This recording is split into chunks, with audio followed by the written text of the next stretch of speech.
Hi, Bashar. And a you good day. Happy belated birthday. Oh, all right, thank you. For those that are not familiar with this idea, even though it is not literally the birthday as you understand it, in our reality, again, having a different time frame dimensional experience, the date that corresponds to my date of birth in your reality was November 11th. Yes, thank you. 157. Wow. This is my first experience with you here. Well, this is my first experience with you. Congratulations. Thank you. So I have a mundane question. There are no mundane questions. Oh, great. That's good to know. Thank you. Is it important to you? Yes, it is. Why would you consider it mundane then? Because I felt like everyone else was asking questions that pertain to Oh, big because I felt like everyone else was asking questions that pertain to big cosmic issues. Yes, and I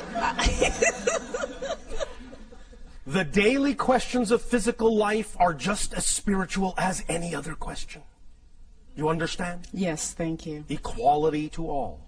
Yes. If it is important to you, it is not mundane. Thank you. All right. What is your question? My question is, I'm in a work environment where I want to know what my purpose there is and how soon can I get unstuck to create the life that I really want, that I prefer. Right. The way we usually go about exploring this issue is to ask you a question, and certainly not a mundane one at all. The question we ask is, are you doing what excites you the most in life or not? No. Thank you for your honesty. The next question is, when will you choose to do what excites you the most in life? Bigger question. I wanted to choose it yesterday, but... And you didn't because? What belief systems are holding you back? Fear. Of? Fear of... Yes. Fear of what? Choosing something and that not really being what really brings me joy. So you're saying that if you choose something that excites you, you might actually be choosing something that doesn't excite you. Well, my challenge is Yes. choosing something that excites me, because it may excite Why is me. that a challenge? It's easy to do. Yes, okay. Do you believe that? Obviously not. No. All right. May I explain it to you in a way that will allow it to seem easier? Yes, please. Why, thank you. The idea that has been, in a sense, perpetrated throughout much of your New Age consciousness of following your bliss and acting on your excitement usually doesn't come with a clear explanation of why or how to do that. Mm-hmm. The idea simply is to understand it first and foremost in a very simplified manner, as follows. When we talk about the idea of acting on your joy, your highest excitement at any given moment, we don't necessarily mean that it has to be a life-spanning career, a gigantic project, an all-consuming endeavor. We literally mean act on whatever is at any given moment out of all the choices you have available to you, many of which may seem mundane. Just act at any given moment on the one that contains the highest amount of excitement out of all the choices you have the ability to take action on. Period. That's it. It's that simple. Excitement is a thread. It leads to all other excitement. So if you are simply sitting around going, oh, I don't know what excites me, just look at what your options are. Just list your options at that moment. If the only options are go shopping, take a walk on the beach, call a friend, just for an example, just pick the one that's most exciting and act on it to the best of your ability, taking it as far as you can till you can take it no further. When you come to the next crossroad, look at the options available to you then, pick the one that's most exciting, you have the greatest degree of ability to take action on, and take action on it. When you come to the next crossroad, do the same thing. When you come to the next crossroad, do the same thing. The excitement that you follow will automatically draw you into a series of synchronistic events that will constantly accelerate and expand your ability to experience excitement, and constantly accelerate and increase your ability to experience that your excitement will actually be capable of supporting you in your life if you keep moving in that way. Does that make sense to you? Yes. Now, the question is, do you believe it? Because the idea is that when we, first of all, offer the idea that all you have to do at any given moment is simply choose out of the relatively normal options available to you. If you can't think of any all-encompassing excitement, if you just choose the most exciting option out of whatever is available to you and act on it, when we offer that suggestion up, very often the first thing that comes out of the human mind is, but that's not connected to this. Or how can that support me? I don't understand. You don't have to understand. That's the beauty of it. The idea is that your physical mind is not designed, never was, and never will be designed to understand how things will happen. It is not designed to understand or comprehend how something that you act on that excites you will bring you the thing you need somewhere down the line. So you don't have to think about how that's going to happen. All you have to do is act on it knowing that it will. Because the human mind is only designed to experience how things are happening. That's it. The human mind is only designed, the physical mind is only designed to understand the physical experience. The mechanism of how these things come to you come from a higher realm that is beyond the purview of the physical mind to comprehend or understand or be able to completely perceive. So you need to stop doing the job of the higher mind, let the higher mind do its job, and bring you these things as you need them in the way that it benefits you best. All you need to do to activate that mechanism, and we'll be talking a little bit more tomorrow about the idea of the mechanism of manifestation in a more complete investigation of that mechanism. But the only thing you really have to do is just start the ball rolling by acting on whatever excitement you are capable of acting on, and thus then by doing so, acting as an example to the higher mind, proving that you're willing to move in that direction so that the higher mind can go, finally she is willing to act in that vibration, so I can now give her more of that vibration, more things that are representative of that vibration, because she is showing by her behavior that she's willing to act on it. But if you're not willing to act on your excitement, why should the higher mind give you something to act on if you're not going to act on it? You see, you have to clear the space by acting on what you are capable of acting on before you make room for something bigger to come in. Because if you're not going to act on what you've got, well, higher mind is not going to do pointless things and give you things you're not going to act on. So you simply stop the whole process of your excitement expanding. Does that make sense mechanically? Yes. Are you willing to believe that you can act on your excitement and know that it will lead you where you need to be led? Yes. Trusting the synchronicity that will occur? Yes. We'll see. But that's the basic explanation of how it works. So when you say you have a difficult time figuring out what excites you, I apologize, but we actually don't believe you. Because it's really simpler than you think. You're just having a difficult time understanding a clear definition of excitement and following it. You follow? I do follow. I think the other part of that is because if I'm in a work environment and my excitement may be not to be there, then leave. Although, understand, we are very aware of what your belief systems are all about, many of you. And if you have a belief system that says if you leave that work environment, as much as you may not find it exciting, if you have a belief system that says that leaving that work environment is going to put stress on you, is going to, in a sense, cause you harm in some way, then you must honor your belief system for as long as you're going to hold on to it.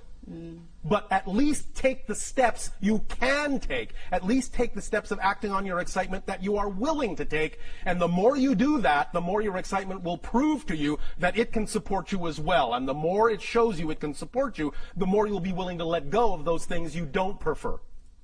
So you can do it at your own pace. Don't dishonor your belief system. You can jump off the cliff, but only if you believe that you actually will fly. Otherwise, I would suggest you're in for a very hard landing.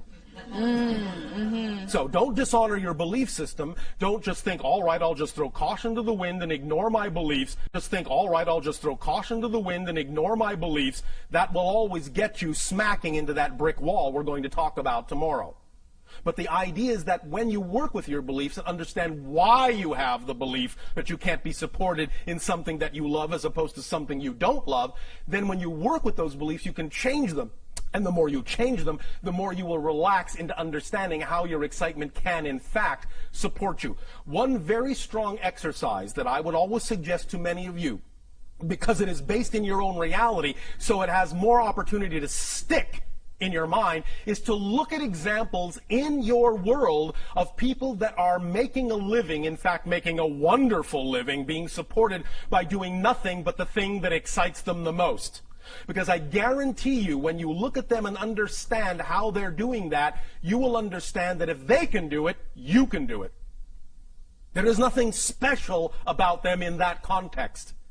If you can see it, if you can attract into your reality an example of someone acting on their joy and being supported in their life by doing so, if you could have attracted that example into your reality, if you are capable of even perceiving it, that means you are capable of living it. Otherwise, you wouldn't have been capable of perceiving it, because reality doesn't do pointless things, and you cannot perceive what you are not the potential vibration of. You follow? Yes. Does this help? Yes, thank you very much. Thank you.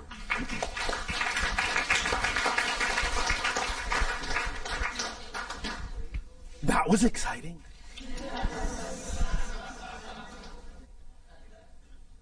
Bashar, we have a question from our News for the Soul listeners. Oh, all right. And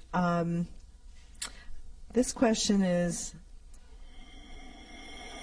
why do we exist at all? Because you have to. I'll put it another way.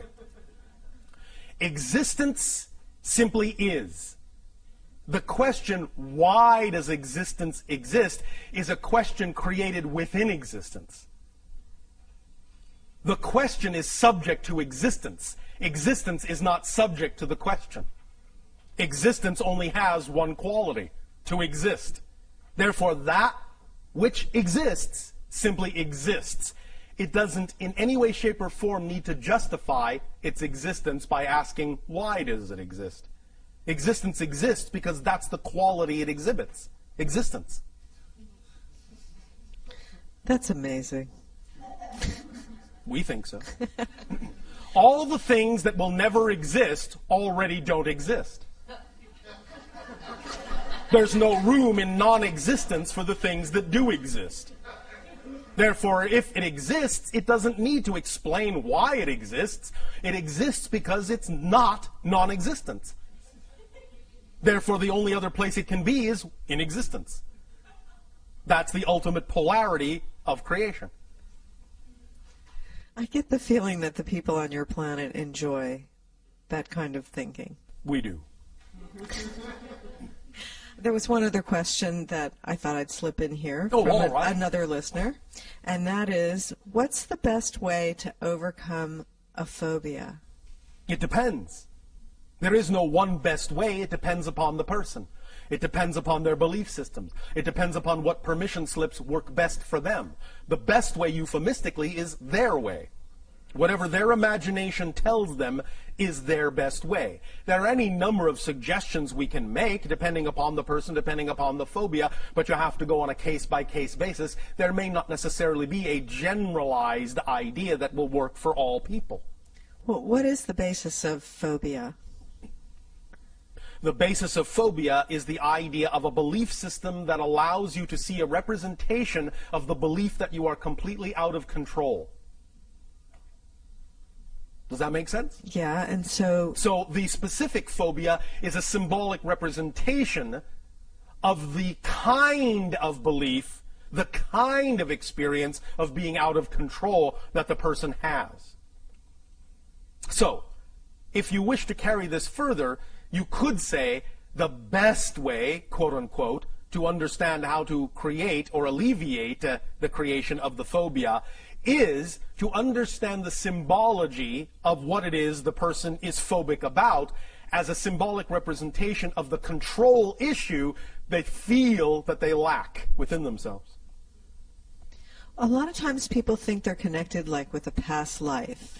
In a sense, it can be. However, remember that from our point of view, there really is no such thing as the past or the future.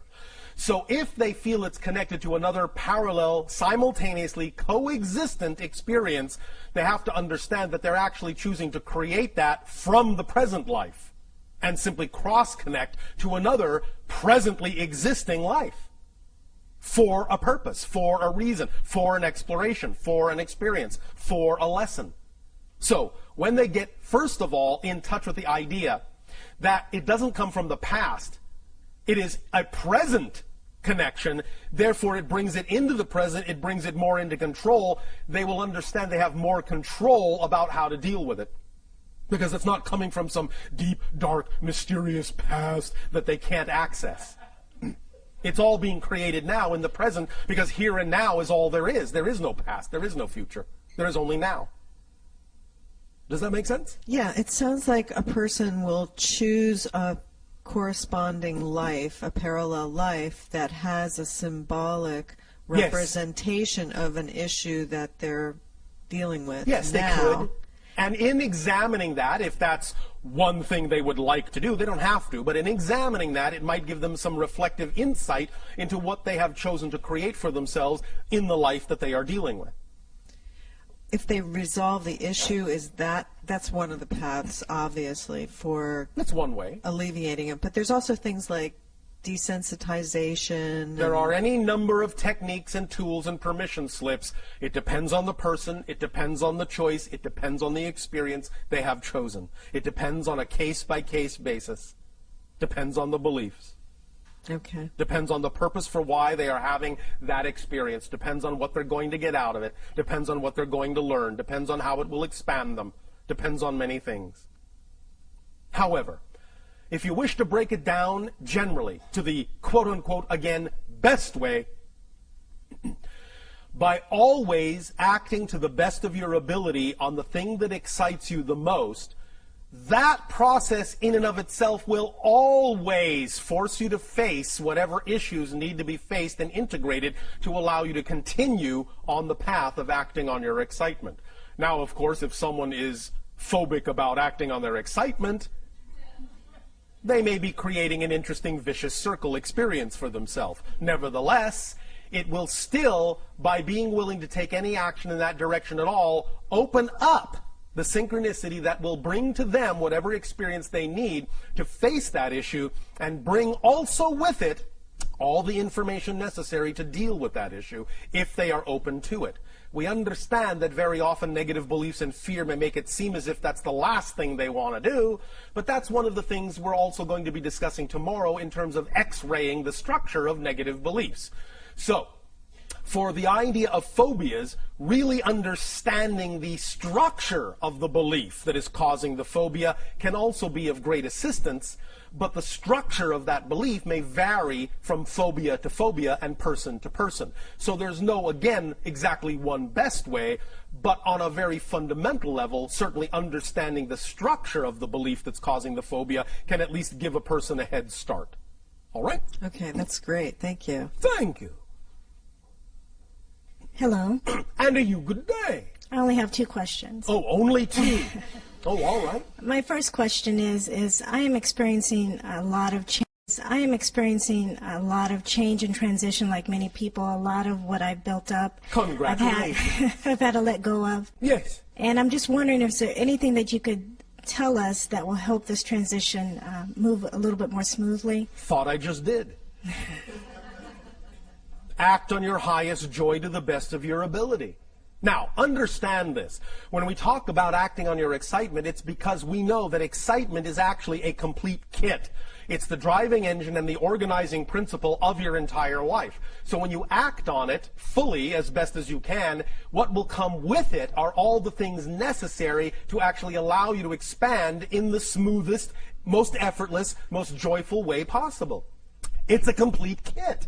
It's self-contained. You don't necessarily need to do anything extra beyond the idea of fully acting with integrity to the best of your ability on your highest excitement in order to attract whatever you need synchronistically to allow you to experience your life in the smoothest way possible. As long as you're always willing to face and integrate and work with and deal with whatever your excitement brings up, then you will find that you'll be able to move forward in the smoothest possible way. Your willingness to allow whatever issue comes up, whatever belief comes up, whatever fear comes up, your willingness to allow it to be there for a reason and use it in a positive way is what will smooth out all the bumps. When you make fear your friend, when you say it's a messenger telling you something about yourself that you want to know, when you understand that fear is nothing but your own energy simply being filtered through belief systems that are out of alignment with your true self, then you can say, thank you, fear, for coming up. Thank you, issue, for coming up and pointing out to me that I have a belief that's out of alignment with my preferred, true, natural core self. And as soon as you identify the belief in that way and relate to the belief in that way and make a friend of your belief in that way, it will smooth out the fear energy into joy and excitement and give you the opportunity to utilize that understanding and that knowledge in the best possible way. Does that make sense to you? It does, but couldn't we have done this without all of this mass disintegration of all that we knew? Couldn't we have done this a different way? Why is it that we're experiencing it this way? There are many ways to do things. This particular reality is the way things are done. You are also, as a soul, having experiences in other realities where things are done differently. But you also chose to be here because you wanted to experience this way as well, because it's one of the valid ways to experience the idea of creation. Breakdown, build-up, destruction, creation. It's a very valid way to experience the idea of creation. And again, when you learn to enjoy it for what it is, you will smooth out the bumps in it. Many individuals on your planet have talked to us about the idea that you feel like you're stuck in some kind of remedial kindergarten class, a school of hard knocks, a suffering planet. We choose to view this as a master graduating class. So the idea is that, yes, all right, college, university, sure, it's a little tougher than high school, but you're up to it because now you are in the master class. So the more you know that's what it is and the more you treat it as such, the more benefit you will receive from the way things are structured and the smoother things will get, and you will not have to experience it that way anymore. But the idea is, again, using the power of paradox. When you allow it to be all right to experience it the way you are experiencing it, you will no longer have a reason to experience it that way. It's only the resistance to the way you're experiencing it that makes that experience take longer to change. I get it. Thank you. I knew you would. My last question is for the past year during meditation or a time where I'm slowing my mind down to connect, I'm experiencing a lot of pressure in my head. Yes.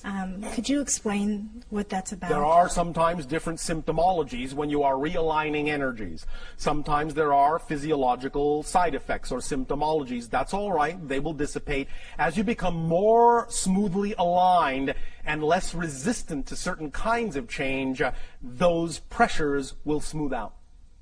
Right now, it's simply the idea that the energy you are attempting to integrate in your estimation, in your belief system, in your definition, is simply more than you're used to. You don't feel equal to it yet.